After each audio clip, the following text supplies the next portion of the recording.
Hello, my friends, and welcome to another episode of Cary'd by the Breeze, a podcast dedicated to the voices of the future, where you'll get to be part of the most honest conversations about self-development, spirituality, and holistic health. We're here to provide the space for visionaries and entrepreneurs with a burning desire to make a positive impact on the world. I'm your host, Cary'd Breeze, and today I have the pleasure to be interviewed by our previous guest, a transformation life purpose coach, Chris Meston. Chris and I shared this wonderful, heartfelt conversation about the painful aftermath of a breakup.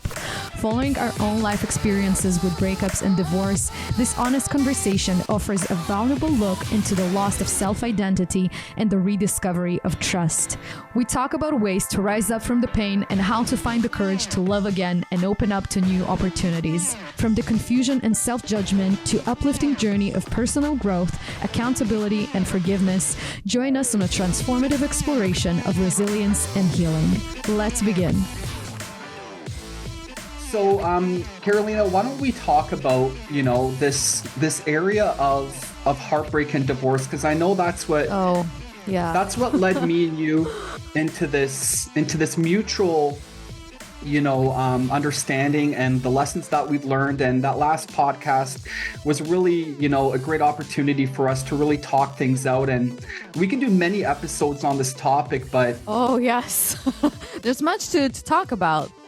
Absolutely. So, when it comes to the midst of these heartbreaks, right, and these events, especially when it comes to divorce, we really learn to follow our intuition, listen to it, as well as really just learn how to follow our heart when it comes to the aftermath. And I'm just, curious from your point of view, how did that play out? What did that look like? Even during it and after you come to that, realization that this chapter is now closed, how did you end up just following your intuition? And tell us a little bit more about that. Well, it wasn't easy. Let me tell you that, because the aftermath of a divorce, there's so much going on because we're dealing with so many emotions that come up due to a breakup. We're going through sadness, anger, confusion, heartache, regret, guilt, all of that. And for me, it wasn't easy because I literally found myself alone. In the midst of my breakup, like I mentioned in our previous episode together, I was in a new country. I didn't have many friends here. I was still a student, so everything was online. I was isolated. My dear ex-husband, and it was a wonderful marriage. It was a wonderful, really beautiful divorce. It wasn't anything too dramatic. And, we experienced a lot of pain. It wasn't easy. We were together for almost a decade. But he went back home to our home country, and I remained here alone. And although I still had his financial support, which I really, really appreciated, of course, being out of a job and a student, and I didn't have any life savings, Yeah. But I felt so isolated and so angry that I led myself into this point in my life. And it was just hard to break from this victim's mindset, just being alone and feeling like my whole world was crumbling around me and I didn't have anybody to lean on but myself. And I think this is the journey that we need to learn to embrace, how to stop leaning on the world around you and find your own power, right? Tap back into your intuition and what makes you feel alive again. So that's the toughest part, which we're going to be talking about today. Yeah, absolutely. Because when you've, invested and when you have that person by your side for as long as you've had, and that as long as I had as well, there's that mutual, existence, and you're looking out for the other person's need. And like you said, as soon as you come to that point where now you're really left with really just yourself and picking up the pieces and learning to really start over again. And sometimes when you're in that state, you really don't know which direction to go to. So having that self-reflection and having that opportunity to just, listen to your heart and find out, okay, like what is the next steps moving forward.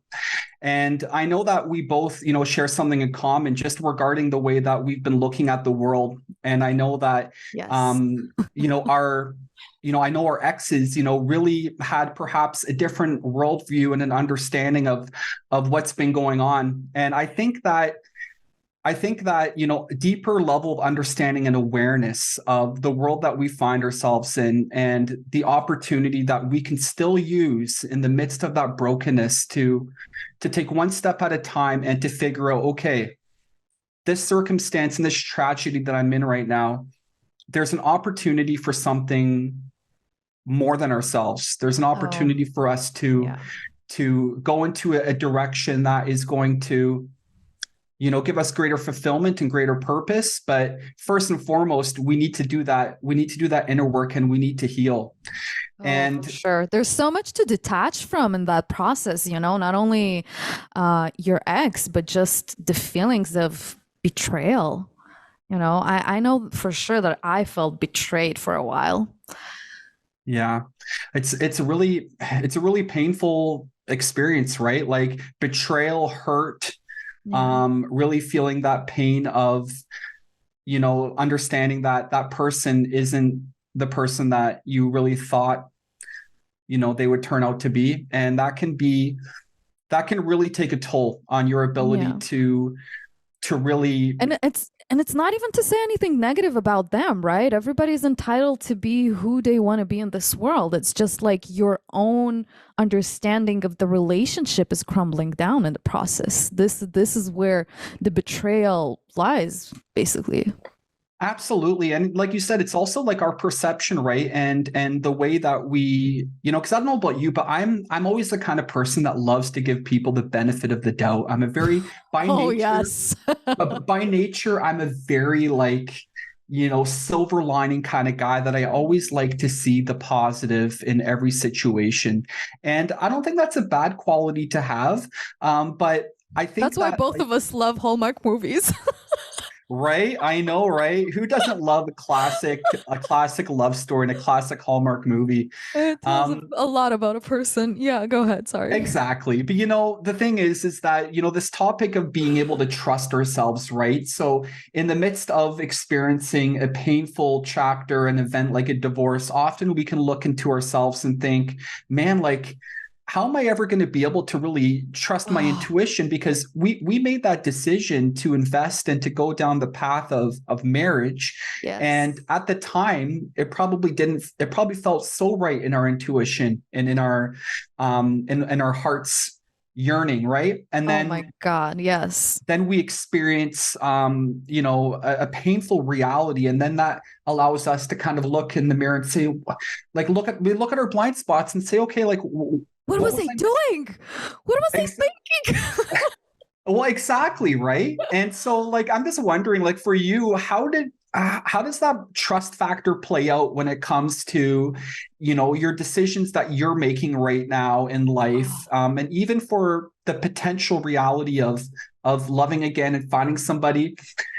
Would you look to be changing any of that, or is there any? Oh my God, for sure. Like, okay, let me go back a little bit. Mm-hmm. I married my ex-husband twice.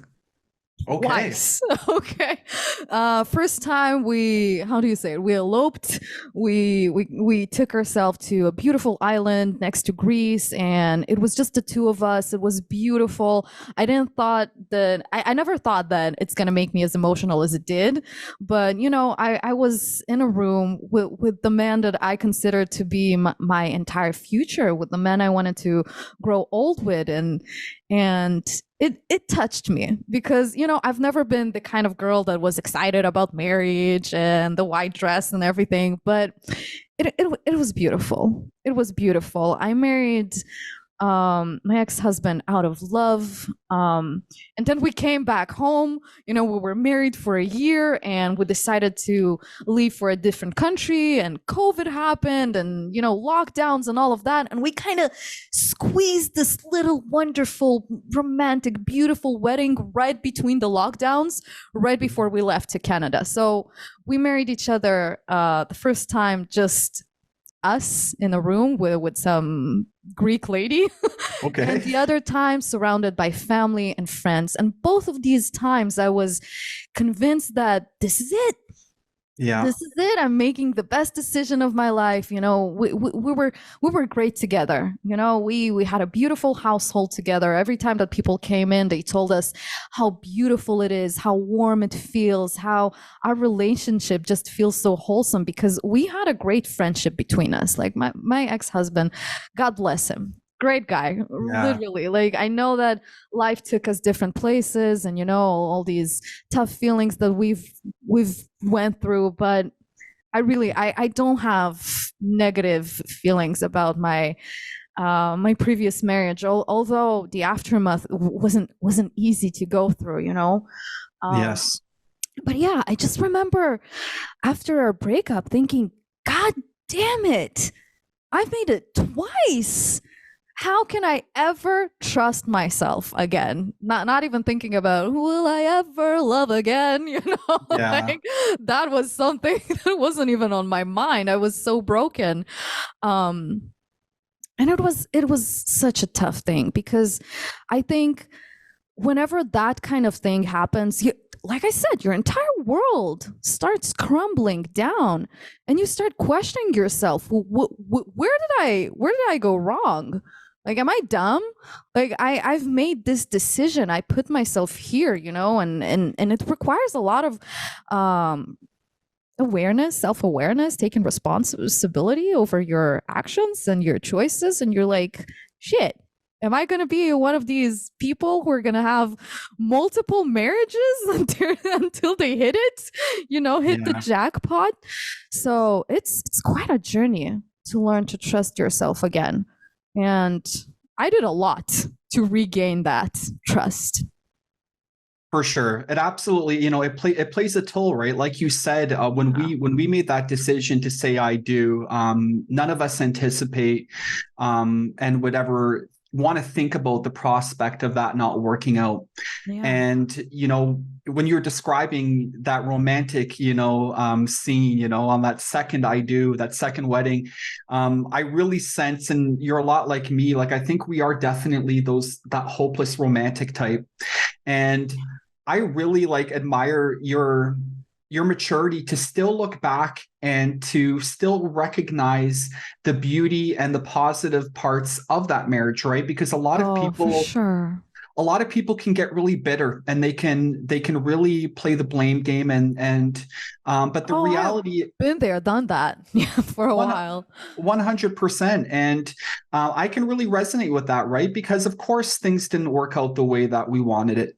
But I can look back Mm. on, my marriage with Vanessa, and I definitely have fond memories, right? I have fond memories of the place that I proposed to her. I have fond and great memories of the love and the chemistry and the energy that we had. And so I think that's part of the healing process, is to do some self-reflection, like you said, learning how to trust ourselves, but still acknowledge that that same person that you were at the pinnacle of being on cloud number 9 while you were ready to start this new life. I still believe that you're still that same Carolina, and I'm still that same Chris, who still has that romantic zest and that energy for wanting to Oh, trust ourselves again.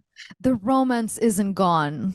It's just that so much has been added on top of that, so much experience and a better understanding of who we are and the choices we're making. Because let me be honest and vulnerable here, right? Mhm. Because this is what we came here to do. Sure. Looking back, I've done my healing. I've went in. I dived in. I did a lot of stuff to understand just myself better as a person, and I realized that, and it was a painful realization. I realized that the first time I wasn't honest with myself, and I wasn't honest with myself the second time. I was just playing and dancing with the illusion of having a family and having a home. And I literally felt ashamed and guilty that I dragged not only only myself, but another person into that illusion, just because I Yes. convinced myself that I'm going to make it despite everything. I'm very feisty. I'm a fighter. I make things work. Like I've been a producer for many years, so I'm a problem solver, and I thought that it's just going to be one of these problems that I learn how to solve. Although I saw a lot of the problems that might grow and develop in our relationship, and still I kept on lying to myself. And I was like, I'll change myself in the process, you know? And it's a Yes. dangerous thing to do because we do want to change and grow with the people we're with, with, for them, through them, by them. We want to go through that growth. But the Yes. question is, are you betraying yourself and your values through that change? And who is it that you're becoming? And I became this sort of a dulled down version of myself, a version that isn't as honest with herself or with her environment all the time, and it was tough to see that I literally spent almost a decade lying to myself that this is it, because I wanted a family, you know? That is a very vulnerable and honest reflection, and thank you for sharing that with me and the audience, because a lot of people will not take that necessary self inventory and to really honestly look at really the inner workings and the narrative that they were intending to play out in the midst of a marriage. And I can really relate to that. With me, I also wanted to fulfill the ideal image to my friends, my family, my coworkers, to the world. I just really wanted to live up to that, to that ideal, that North Yeah. American standard. And Yeah, get married, have a family, pop some kids out. What you waiting for? exactly. And so, looking back, I definitely, one of the things that I think we share in common is that I am very stubborn as well. I'm very persistent. And one of the lessons I've looked back and learned is that I should have maybe taken a little bit less pressure off of the gas pedal on wanting to change her, and do more listening and understanding of the concerns and maybe some of the warning signs that I was seeing, instead of me just trying to be Mr. Fixer. Yeah. Because maybe that's Ooh, I feel ya. maybe that's the inner coach in me and you, that we really want to That's help fix. terrible, though. We're not there to fix them. I No. mean, first of all, who gave us the right? Second of all, is that really love? Is that what we want to be doing? Do we Well, want to change them? Like, change for me. You're supposed to be growing into me, man. you know? absolutely. And I think what I was doing is I was holding her to the standard that I was holding in myself. And that it can be a very dangerous thing when you start projecting your expectations onto her, Yeah. with the same level of expectations I had to myself. And you're absolutely right. That can be very dangerous because every person has a unique identity and their own ways of sorting out their own issues and self-growth. And so Yeah. there was definitely, looking back in that inner reflection for myself, it was, and it still is, a continuous, I have to continuously sometimes remind myself of the areas that I would do differently moving forward when I get back into a committed relationship, right? It's Yeah. that constant level of self-awareness, which I think is so important. Yeah. I feel So like sorry to cut you off there, but I no feel problem. like it is dangerous because it lacks the sensitivity needed in that kind of process. Because again, when two people come together, they kind of make this commitment to constantly listen to each other, to be there for one another. And it doesn't mean that you get this person that you get to break breakthrough, like it's a wall. We're going to be constantly growing and twining into each other, and that requires a lot of sensitivity, because the person in front of you isn't always ready for the next evolution, for the next step, and you might be shit so much forward, far ahead, but have the patience. If you don't have that, if you don't have the patience and the sensitivity, what are you doing here to begin with? Like, the one thing that matters here, if the person on the other end is willing to Yes. follow the lead, sort of, yeah, to be there in that journey, this what makes the difference. Absolutely. Yeah. And looking back, I think providing that space, right, for her to be seen and understood, Yeah. instead of me just trying to be Mr. Fixer and doing my best to point her in the right direction. I really think it's so important to respect that other person and to, like you said, provide as much space as possible, and to understand that they're also on their own evolution and their growth journey in this area. So, yeah, who would have known that we'd get into a therapy discussion today? Hey, Carolina, It is what it is. It is what yeah, it is. It's just, exactly. So, question for you now: are you ready to? And I think I know the answer to this, but are you ready to love again, Carolina? Are oh you my like? God. I was always ready to love. I am love. I am the embodiment of love. It's just that nowadays I know how to love better. I Mm-hmm. know how to love truer, if you could say that. And Yes. I saw with my own eyes what is unconditional love. And that's just endless trust.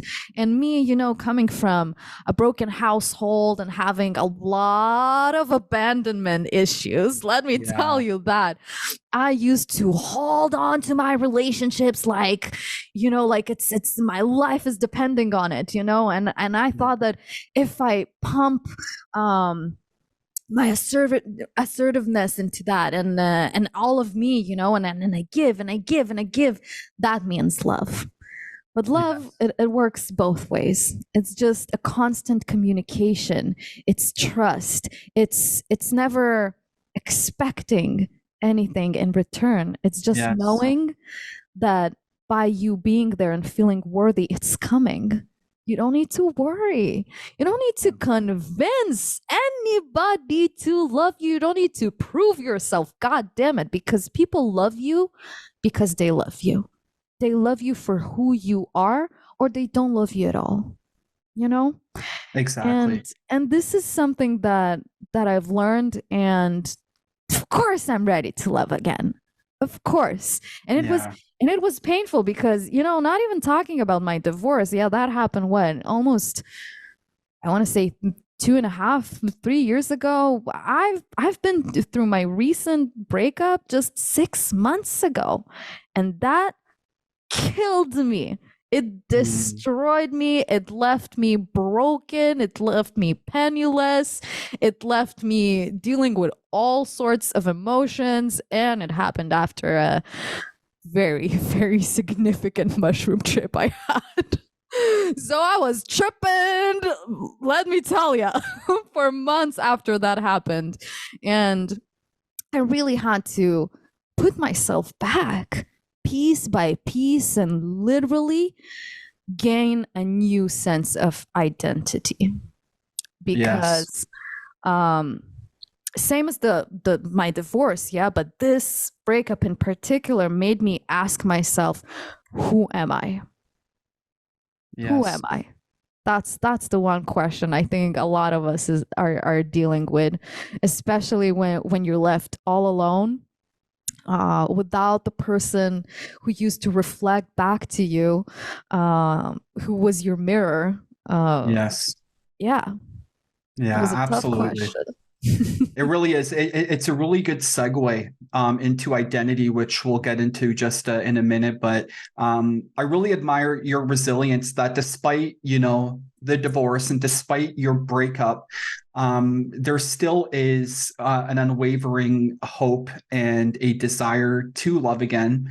And I think that's really important because a lot of people can allow bitterness and they can allow these Yeah, setbacks relationally to really jade their ideal outlook for their future, and they can often for harbor sure. and hold on to a lot of toxicity, and the ability to still make that decision to say no, like I believe, like I definitely believe I'm going to love again, and I know it within my heart. And Yeah. I think that's so valuable. And I remember hearing a really good perspective from a good friend of mine, and he basically says, you know, somebody who has taken the chance on love and at marriage and who has been divorced actually shows a lot of courage, right? Because you took that risk of going all in and loving somebody, and I'm that kind of girl. All in. for sure, and Ride or die.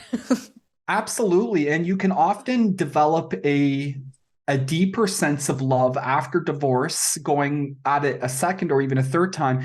You have a deeper and a mature understanding of what love is because you've experienced it at its highest and you've also experienced it at its lowest. And so it does show a tremendous amount of courage and bravery, and you learn to love more deeply, right? Because you realize everything that's at stake, right? It's this light darkness duality of, you know, Yeah. you're taking a chance and you may get hurt or you may go well, but you just become a lot more sensitive to that reality. You know what's funny? I feel like nowadays, um, that I've learned to love myself better and to see myself, and I've answered the question of who am I? I love my exes way more than I loved them when we were in the midst of our relationship. That is crazy. That is mind blowing, but it's just the relationship is so much clearer now. The lessons that I've learned through it are so significant and so profound. And Mhm. finding myself, even through that pain, it was worth it. God damn it. I asked myself so many times, was this worth it? You've wasted time, you've wasted your heart, your feelings, your emotions, whatever. Yeah, but it's all a question of the prism you're looking through, right? If you're looking at it from a perspective of loss, or was it a lesson to you? And you know, it's like you said, it's so hard to break through the self judgment and the toxic patterns that we develop during a breakup. You know, I believe me, I, I, well, I don't like to admit it, but I was literally dependent on weed to survive. Um, Mhm.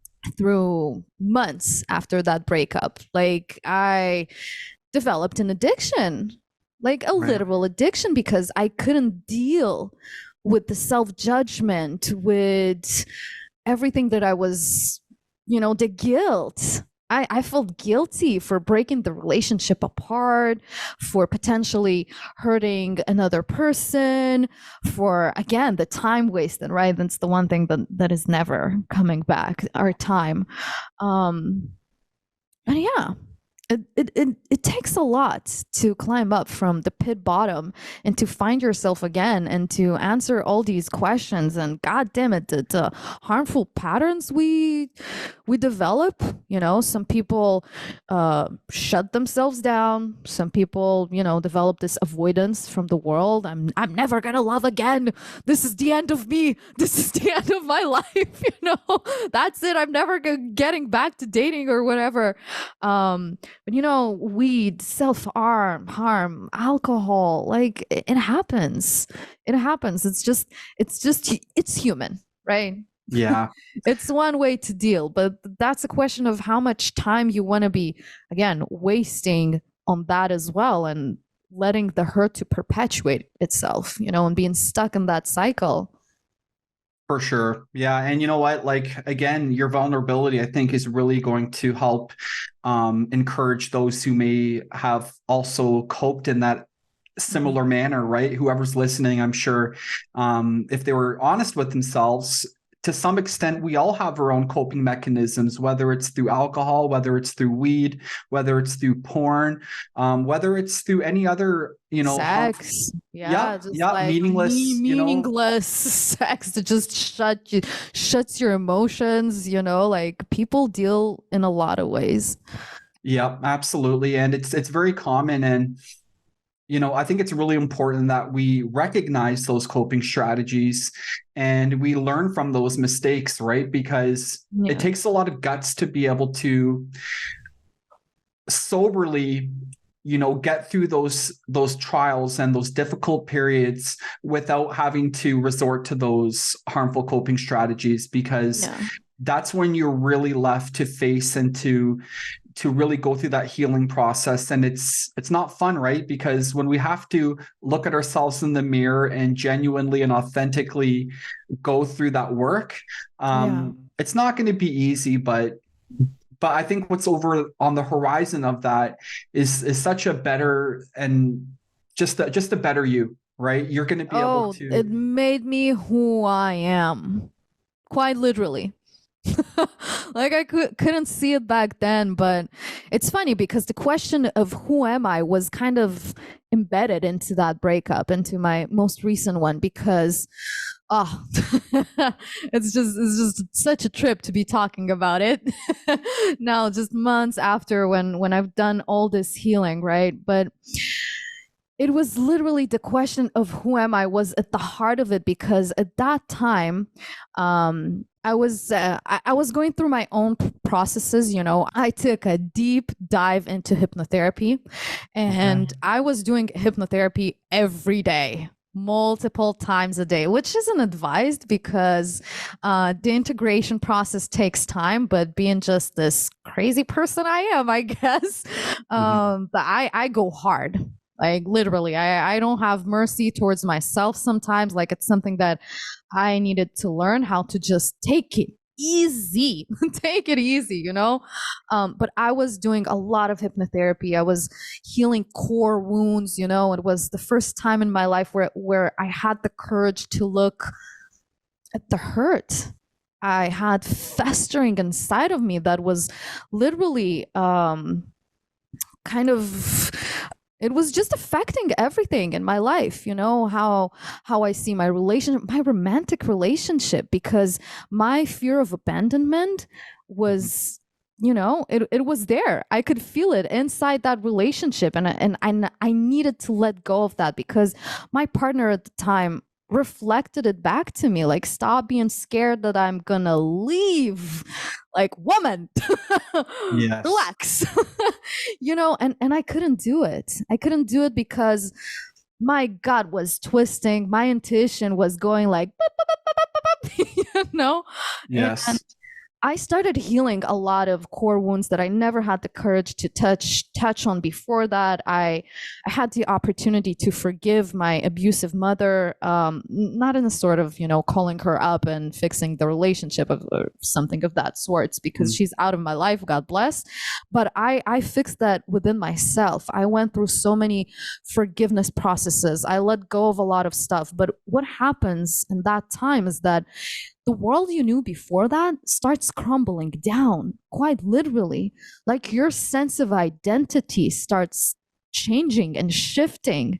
And I was so out of my resource. I was about to leave Canada and go to Florida, become a mom to two children that I dearly, dearly love to this day, Mhm. to become a wife to this man that I didn't meet too long ago, and I started to have my doubts and questions, and the question of who am I and how do I serve this new family? How do I serve this man that I love so dearly? How do I become a mother to children that are waiting for me in a whole different country? The just detachment from Canada. When I moved there, I already had some kind of life there, and I had to go back home to Israel and be there for a while, and everything was so crazy and all over the place, and I had so many open questions. And what started happening is that all my fears, all my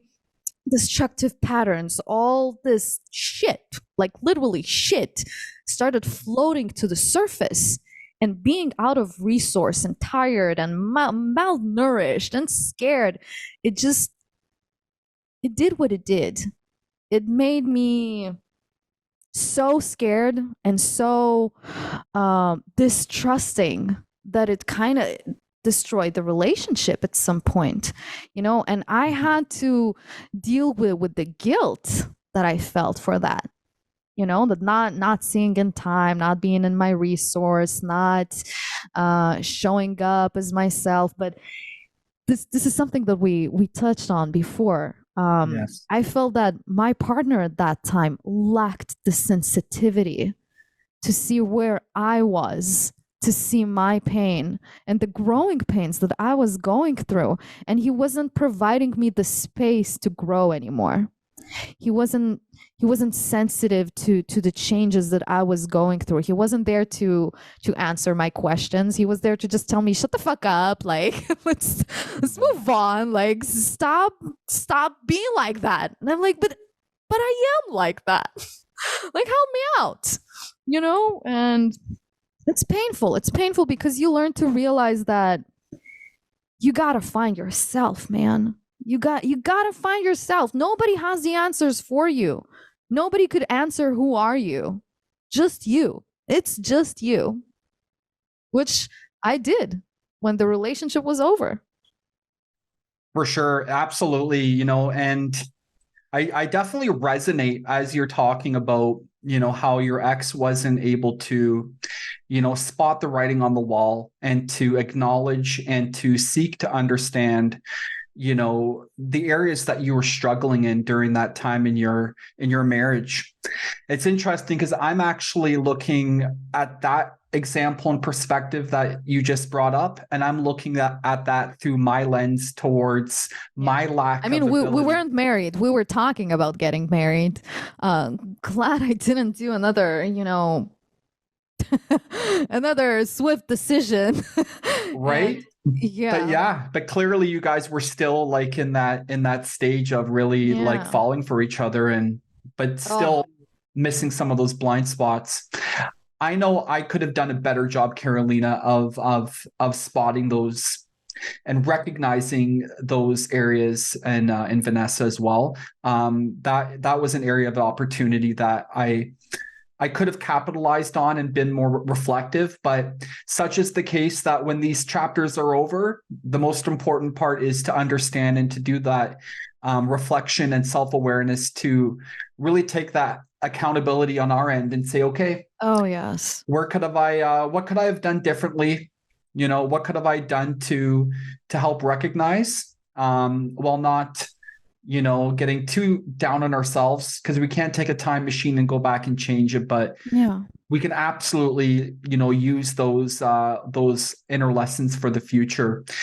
Back to the idea of identity, right? And answering the question of who am I? Because I know that our idea of our identity in the midst of our marriage and leading up to it was a lot different than what our identity is right now. You know, looking back, you know, when I was married, it's almost like it's a faint memory in terms of, you know, the type of person that I was. Like right now, I really feel that I've grown and I'm such a different person. So kind of walk us through how you were able to shift your identity and how you were able to Oh. understand what that led up to at this moment in time. Yeah, well, letting go of the guilt and the shame and the self-harm patterns, like I literally wanted to hang myself. I hate saying that, but it was the probably the most painful thing I've been through, because quite literally my world has collapsed. This is something that I didn't feel during my divorce, you know, like although I was alone and isolated and all of that, but this last breakup literally obliterated me, you know. I think we've talked about it before, about the dark night of the soul, you know, where your life is just breaking at the seams, and you're just there, lost and confused. And I literally asked myself, what is there? out there for me now that I'm quite literally experiencing this death of the self, death of love, death of a relationship. I kind of the breakup happened like a few days before I moved out from Canada to Israel, when Israel was supposed to be just a small stop before my newfound marriage, my new family, so it was crazy. So I had to quite literally take this bag of negative emotions, of literal death, and pump so much life into it. And first of all, I owe a lot to my family and my friends who have been there, because going back to Israel, I have to admit, I hated going back. I hated going back because there's a reason why I left to begin with. I lost my sense of home a long time ago, and I was constantly on the chase of finding a home, finding my tribe. I feel like it defied me a lot of years, many years in my life. But I had to ask myself, is this it? Like, quite literally, I'm dead right now, emotionally, physically. I was in a very bad physical state, let me tell you. I'm not gonna go into that, but my weed addiction was just part of it. But I was literally malnourished. My blood tests were all over the place. I was not in a good condition. But yeah, my family, my surrounding, was a big cushion that I could fall on. And I really want to get more into just the relationships that we have around us, because that also changes when you're going through a breakup. You experience a lot of shifts there as well. We're going to get into that in a second. But what I did is just, I made a decision to live again, to love again, to not let that death define me. I quite literally chose to rise up. I was like, listen, I know you're hurting. I know you want to, put your hands in the air and say, that's it. I had it. Like, let me go. But nope. You're going to survive this. You're going to rise up. Let's think about how it's going to be done. And the one thing, and I always, I'm a big advocate of breathwork, being a breathwork facilitator. It helps me heal other people as well. It's like the one modality that I'm working with a lot these days. But I just put a list of all the things that could help me right now to feel better, to feel alive again. And I started incorporating these things into my life, one by one, slowly, step by step. And I thought through everything. I had all the resistance in the world. I didn't want to go outside, but I was like, you're going to do that. You're going to go into your fear now.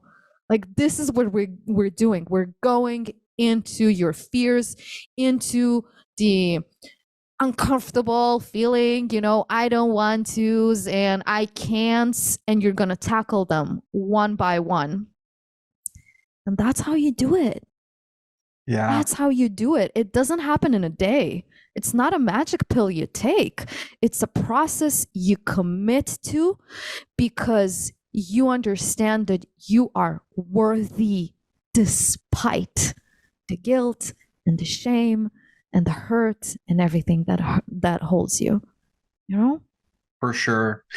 You brought up a lot there, and you're right. It doesn't happen overnight. It doesn't happen overnight when it comes to reshaping and reprogramming, your identity, because the guilt and the shame, everything that you mentioned, it stays so attached to you, especially when it's so fresh after experiencing that. You just feel like, and on top of that, you're now also having to, like you mentioned, with the relationships that we have, or the people that we're aware of our circumstance and the reality that It's no longer, what we thought it would be.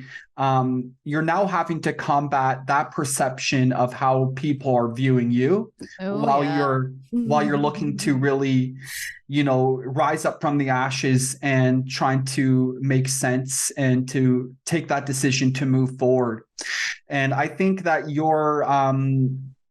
modalities and those areas that you were immersing yourself in is so important, right? Because if we don't have a Yeah. strategy and if we don't have these different practices that will allow us to heal and move forward, that can really stagnate and that can really prevent us Yeah. from accelerating into that new identity.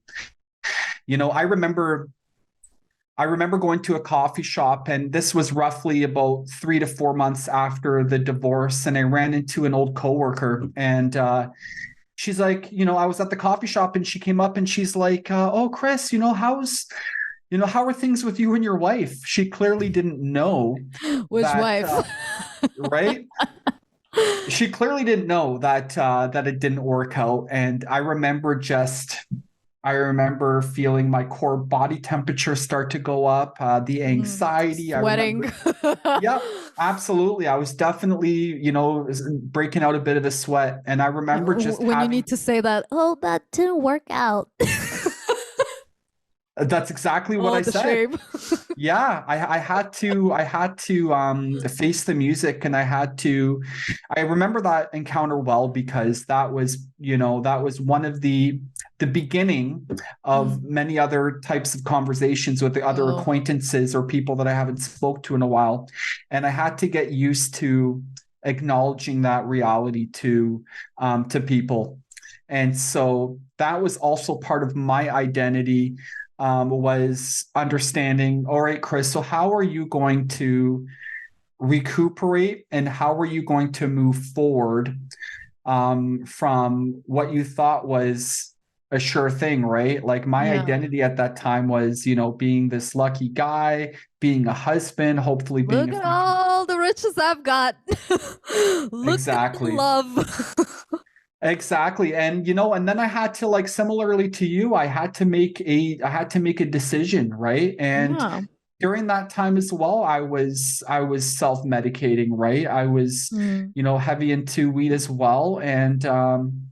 And I just was taking some shortcuts and some unhealthy patterns and behaviors. Yeah. And I needed to really just go through this cold turkey healing process. But to your point, having relationships of people around you that genuinely care about you is so important. The friends, my brothers, that came alongside of me and that didn't hold judgment, but that were really there to walk alongside of me. And funny enough, I found the most support from those who have experienced it firsthand as well, because they know the Mm. pain. For They know sure. the pain. They know that reality. And It'd be so like that. this is our life story. We use our pains, we use our hurts to help others. And so Mm. I was the recipient of that when it came to other people in my life who experienced that tragedy as well. But when it comes to relationships, though, as well, not everyone is always going to also be supportive, right? There are also other Oh, people in our life yes. Phew. that will not, necessarily understand, Yeah, where. there is the resistance. Absolutely. And so this is actually a good segue, because even on our self-healing journey as well, and we talked about this the other day, but even when we're making active steps to become better people and to do the personal growth and to help others, sometimes other people, even very close people in our life, will not always understand or respect that either.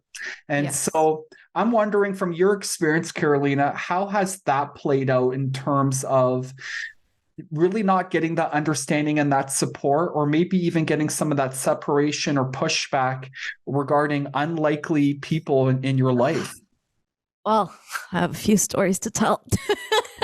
Well, first of all, I said before, making a plan, right? When you're experiencing all of that, this dark night of the soul. I love how it sounds. It's so dramatic.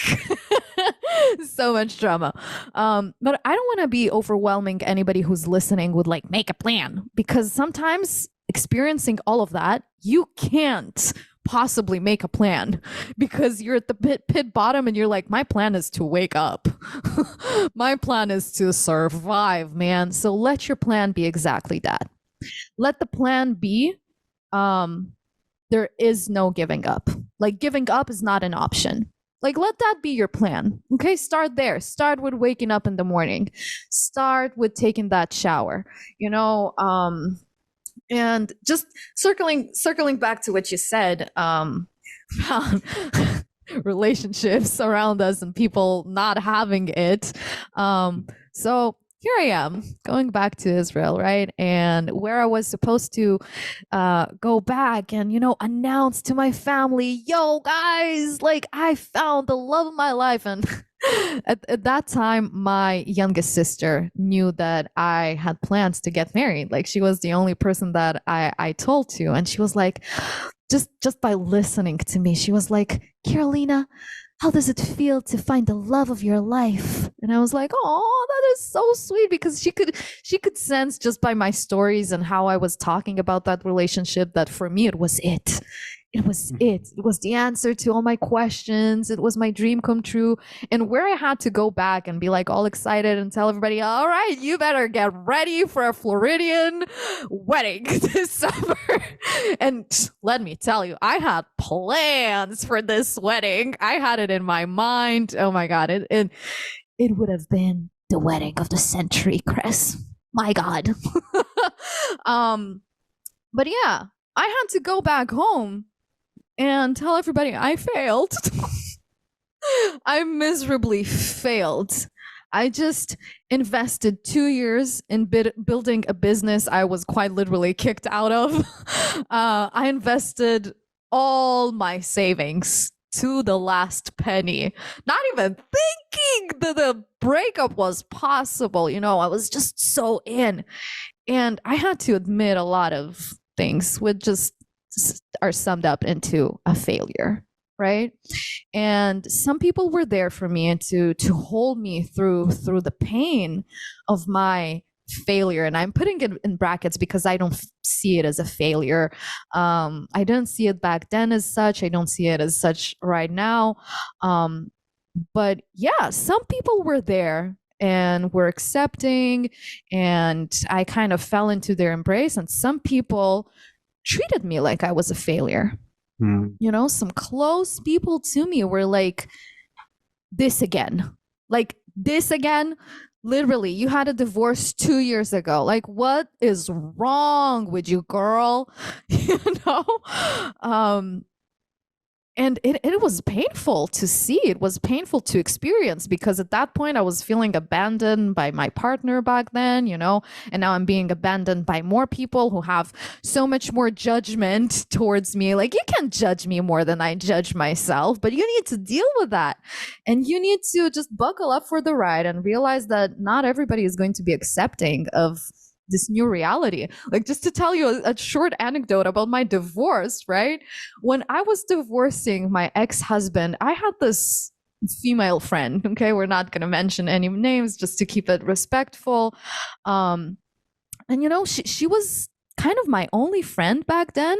And of course, she was the first person to know that, okay, I'm like, me and Joe, my ex-husband, we decided to get a divorce, but it's okay. It's chill. We're not fighting. It's all good. Just be here for me. Like, I need somebody to talk to. And she was like, no. She's like, I can't have you single. Like, she was trying to convince me to get back to my ex-husband because she couldn't deal with having a single friend. I know you guys as a couple. Like, you come in a couple. Like, it was so silly to me, and now learning what I've learned, seeing people more clearly, I know the kind of patterns and where the toxicity was coming from, because she quite literally destroyed the relationship around my decision to have a divorce. She was just not having that. She was like, "Oh, you've changed now. You're flirting with boys outside." Ugh. And I'm like, I'm just trying to live. They're just trying to move forward, and people are not having that. It's like they expect you to stay in that pitiful, victimized state of mind. And it's like, hello, I've done my hurting. I've done my healing. I'm ready. And it doesn't make my relationship less meaningful if I did that in a few months and not in a few years like you expect me to, you know? For sure. Yeah. And it's painful, right? It's painful because those are the very friends and the people that, that It's you shocking. really it is shocking because you would expect and hope that they would come alongside of you, and when you don't get that support, it can be very tough to deal with. I'm reminded of someone who I've been friends with since high school, and within a year after the aftermath of things not working out with Vanessa and I, he just dropped off the map. He just stopped talking to me altogether. He wanted you as a couple. You can't be a single. I still don't know fully the reason why it happened. Different dynamic, man. I can't deal. Sometimes it's just tough for people to understand or to see your point of view and what your reality now has become, right? Because he is happily married with kids, and sometimes the other half may discourage and play a part in that friendship being brought down, because to them it may seem or be viewed as an unhealthy friendship for them to maintain, because they're not living up to the same standards as they are. And it hurts, right? It hurts when it comes from those people that you've known for so long. Yeah, it's like they resent you for failing and they resent you for succeeding to get out of the failure. It's like, it's just, it proves me one thing. Whoever isn't meant to be in your life will find a way out. And it's funny that exactly in these trying times, you get to see relationships around you so much clearer. You know what I mean? Like, you see who's there, you see who has changed through your change, who has all this judgment towards you, and I think it's a good thing. It is painful, but again, I feel like it's so important to learn to detach from relationships. And it doesn't matter if it was like 2 years, 2 months, 20 years, like, God bless it. I had to quite literally detach from a lot of relationships in the last few years, and although the latest breakup was the most painful one, I feel like nowadays, I'm so much stronger, Chris. I'm so much stronger. Instead of feeling the tragedy of the loss, I feel the opportunity in the space that was made. Yes, it's sad when people are just quite literally leaving. You end up in this new space asking yourself, like, is this forever gonna stay vacant? But nowadays I just trust. I trust that if something went and left, it means one thing: it wasn't supposed to be here. It wasn't. Let it go and trust that it's coming back. Like, I've seen this beautiful reel by these two guys. It's a new channel I'm following.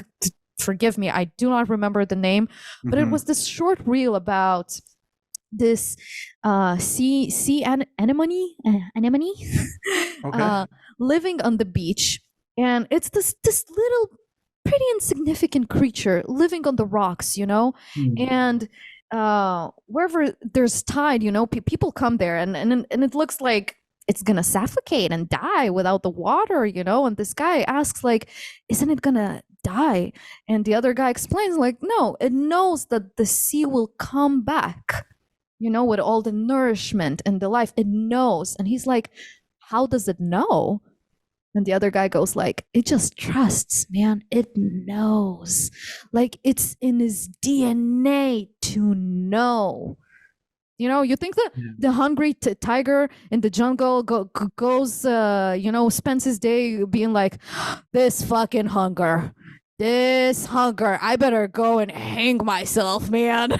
Like, I'm so goddamn hungry. No, it knows that eventually something will come that will perpetuate the continuance of life, the survival, So this is the unconditional love that I'm talking about. This little sea anemone spending its days on the shore, waiting for the sea to come back with all the nourishment and everything it needs in order to survive. It's not there sitting thinking, the sea left.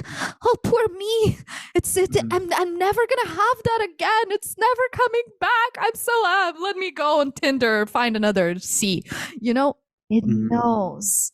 It just knows. It's in its DNA, this unconditional love, this endless trust that you will be taken care of. Just know. Just know that it's coming. So let that shit go. Let all these toxic relationships go. Like, don't even look back, But we are talking about relationships that made us feel alive, because that's what love does to you. You're feeling alive. God damn it. My last relationship, I literally felt like I had wings, man. We were a powerhouse. I spent my days feeling so confident in my own skin. I loved life. And when you lose that feeling, it's so hard to gain that trust. This is what we started this episode with, right? With the trust you need to gain back. But just the knowing, the lack of disbelief, the trust, man. It's just trust. It is what it is. And it comes from self-worth, knowing that you're worthy. Just by the sake of your creation, you are worthy. The sea is coming back, my friend. So yes, that's my spiel. Beautifully put, beautifully put. And when you have that attitude and that mentality and that knowing, that regardless of where you are right now, sooner or later, you're going to be using that, whatever's going to be coming at you in life, you're going to be able to use that as an opportunity for growth. And you just know that your opportunity for that nourishment and that unconditional love will be coming. It's not a question of if, it's a question of when, right? It's that tide. Exactly. Precisely. Yeah, for not sure. Not a question of if, it's a question of when. And the fact that you've failed, again, in brackets, at one relationship doesn't mean that this is it. Don't hang yourself yet. Not quite yet, my friend. You've got other stuff coming. Absolutely. It's your next evolution. It's the evolution of the mind, of the heart. It's your chance to reignite, rise up. Failure is not an option. Absolutely. And it goes back to that saying that, life doesn't happen to you, it happens for you, right? So beautiful.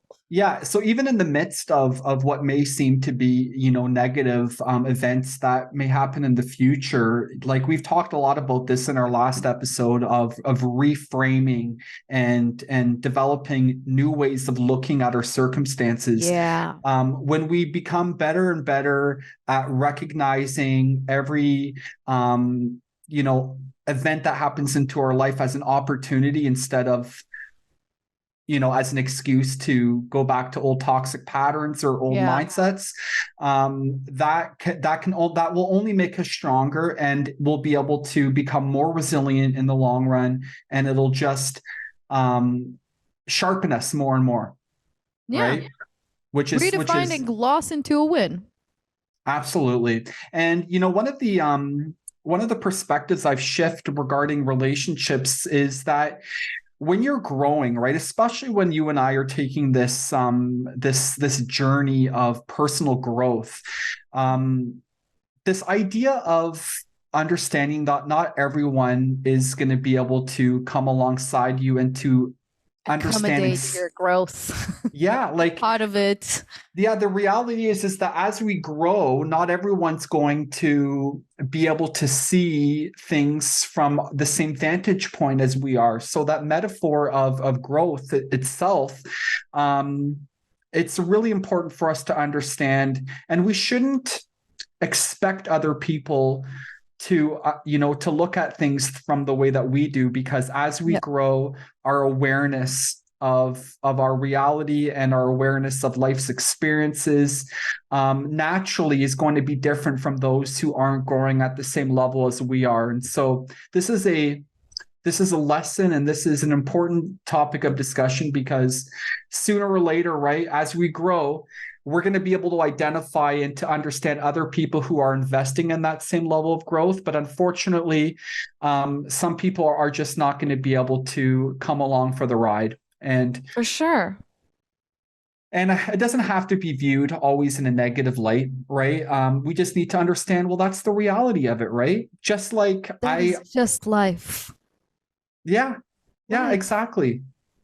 For sure. So I'm really grateful that, you and I at least have been able to resonate and we're able to understand that, because sometimes it does get lonely, right? When you're growing and you're not able to always connect with others who see that same perspective, it can be a little bit lonely at times. Oh yes. Oh yes. And I feel like I've been dealing with loneliness for so many years, my last name, my my original last name, and quite literally means lone wolf. And Mm, I've stepped away from it back in 2009 when we changed that ancient family name we had for generations into Breeze, because my dad and I, we wanted kind of to step out of this loneliness and isolation into something else that has a different energy to it, a different ring. So that's how mm, we became the Breezes, right? yeah. Uh, that's how the world is being carried by the breeze now, my friend. But quite literally, loneliness is. I felt it like it was imbued into my each and every cell for the majority of my life. Growing up in an to an abusive mom, yeah. We couldn't talk about it, and I felt like I didn't have a safe space to share and express myself, and I felt lonely. I know what loneliness is. I know what it is when you feel like you're screaming and there's nobody in the world who would hear you. And you start Yeah. to question your own existence, like, who am I? It's just one. It's just one of the many, many, many questions that we as people have. So, Yeah. and it's terrible to see, because that being in the doing the line of work that I'm doing right now, especially having a podcast and tapping into so many incredible minds, especially talking with younger people, you Mm, understand that loneliness is the new pandemic. yeah. There isn't any shot against it, buddy. you know there isn't a magic pill. It's just the reality of the world. It's the reality of the society we live in, and it's our choice to redefine it, to find power in times when you're lonely. I think we talked about it in our previous episode, loneliness versus solitude, Yes. which is a very, very significant and profound difference. Okay. Yeah. So it requires self awareness and the decision. Like I've said, failure is not an option. If you choose to step away from your loneliness, it's easier. I feel like it's much easier these days to connect to people. Yes. We're constantly talking about, oh, we're so connected, but everybody's feeling lonely. Okay. Yes, that is the sad reality. How about we make a switch and utilize all the tools we have, like you and I are doing right now, having this wonderful conversation. Yes, I connected to people from all over the world. I have helped people heal just by choosing to connect, to step away from my loneliness, to not let it define me anymore. You know, and it's for sure. part of having enough with being the victim of life circumstances. You know, Yeah. shining in your power, being understand that you're worthy of relationships, even if the previous ones have ended, whether it's romantic or not. Yeah, fully agree. And you are right. Loneliness is an epidemic. And Yeah. I think it's a subject and a topic that a lot of people maybe feel shamed or maybe just are not comfortable with talking about.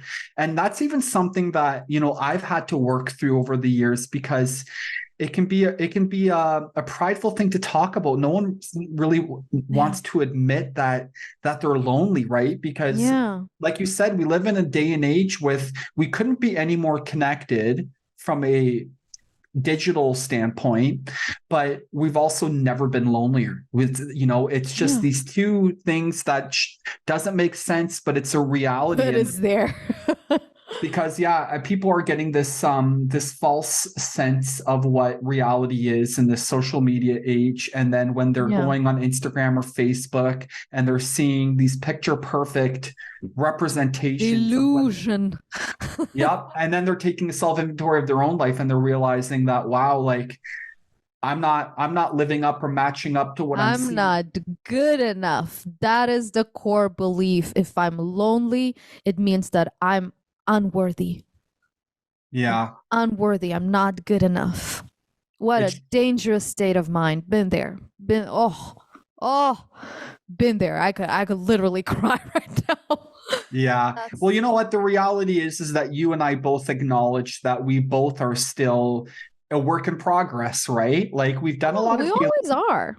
We've done a lot of healing, but we also understand that this is an ongoing issue that we have to work through, right? Yeah. And I think the bravery of you and I talking about this really will encourage other people, because once another person is able to feel understood by hearing other people acknowledge the reality of loneliness, it really allows them to take a step out of that darkness, and it gets illuminated, and they start to think to themselves, I'm so glad someone mentioned that, because this is Yeah. how I've been feeling.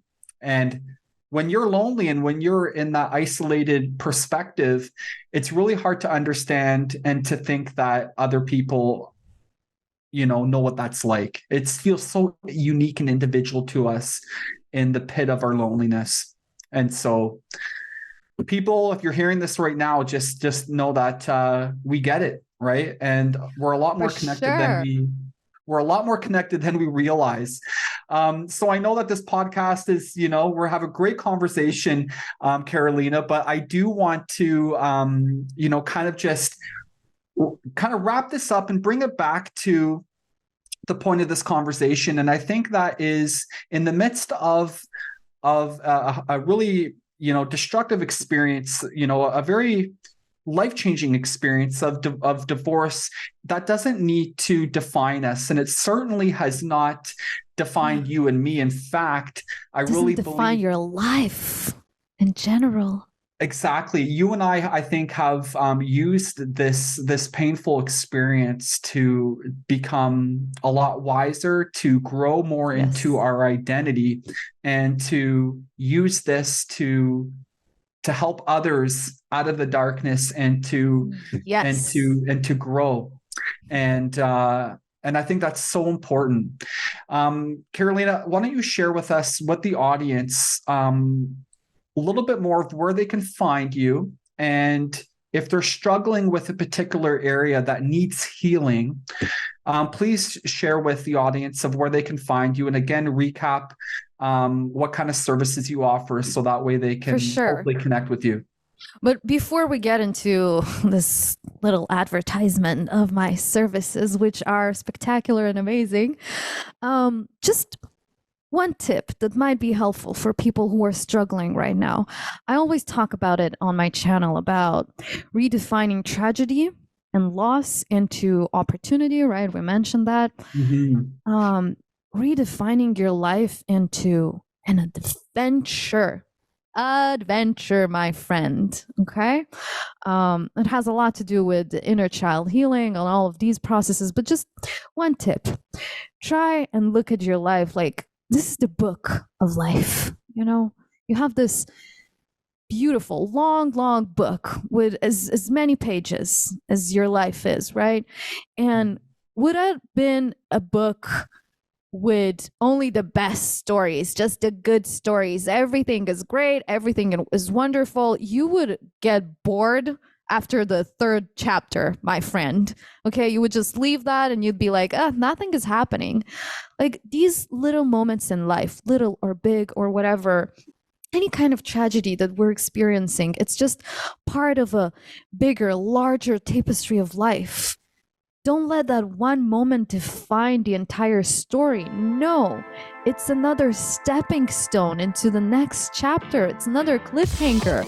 It's another chapter in your hero's journey. Okay, and this is something we gotta get on another episode. Talk just about the hero's journey and tie it up to just relationships and the loss of them and all of that. But just this breakup that you're going through, this divorce, this detachment that you're experiencing right now that is tearing you apart. It's not who you are. It's just one thing that happened in your life, and it's an opportunity for you to look inward and to learn so much about yourself and about the world you live in. Just look at it as a story. Understand that another chapter is coming. This sea is coming, my sweet anemone. Trust that the journey isn't over. Do not accept failure. Don't close the book up. There's more to come. There is more to come. So keep on going. Keep on paddling. Just, keep on living. Live. Live and love. You shall love again. That's so great, Carolina. Our stories are not over. And to your point, there's a lot of our book that still needs to be written. And so we can't be living back in those chapters that need to be closed because new ones await to us. So that's so fantastic. So I just want to thank you again, Carolina, for coming on this podcast, The Path to Purpose, on episode 5. And we hope that everyone had a lot of encouragement and a lot of takeaways out of this very important conversation. So until next time. And now you have the awareness that it's a book. Take the pen in your hands, my friend. Start writing. Absolutely. Thank you. All right, guys. Thank you, Chris, for having me. My pleasure, Carolina. Take care. Bye-bye. Bye.